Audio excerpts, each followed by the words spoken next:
नमस्कार, daily view Marathi bulletin मध्ये आपल्या सर्वांचे स्वागत। बीजेपी का डीएनए ही एससी, एसटी, ओबीसी विरोधी है। आप मुझे बताइए,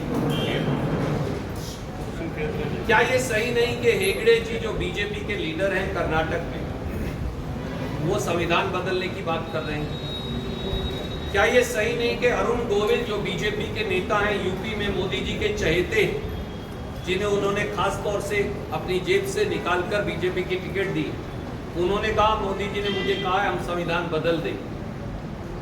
लल्लू सिंह जो योगी आदित्यनाथ के चहेते हैं और बीजेपी के एमपी कैंडिडेट हैं यूपी में, उन्होंने खुलेआम कहा, मैं वो वीडियोस भेज दूंगा, मेरे ट्विटर पे भी लगे, कि हम संविधान को बदल देंगे।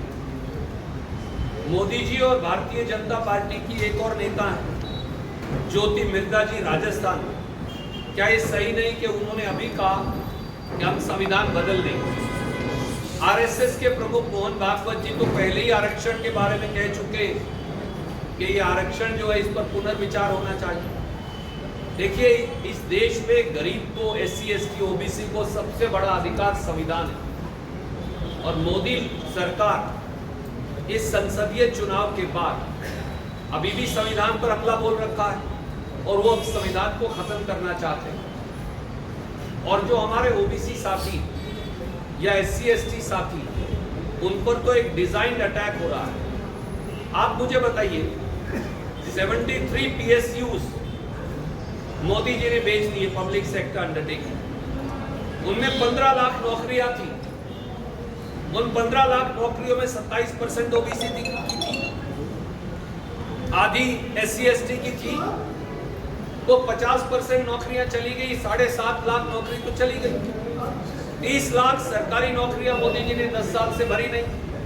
15 लाख तो एससी, एसटी, ओबीसी की है, उनको भी निकाल दिया।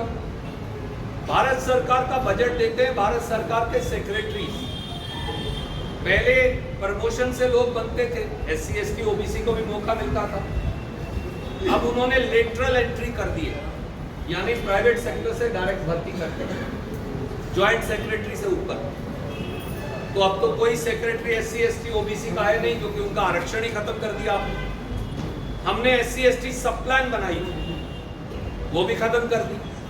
हमने ओबीसी जनगणना की थी, मोदी जी उस रिपोर्ट को जेब में डालकर बैठे। ये ओबीसी के हक की बात है या ओबीसी विरोधी मानसिकता? दूसरा, आपने कहा एक बिटिया के बारे में, मैंने कल विस्तृत तौर से निरंजन हिरेमठ जी, उनकी धर्मपत्नी, उनके बेटे, उनके पूरे परिवार से, श्री HK पाटिल, श्री संतोष लाड, प्रसाद अभया, इंडस गिरी जी, सलीम अहमद जी, हम सब मिलकर आए। काफी समय उनके साथ बिताने का, उनका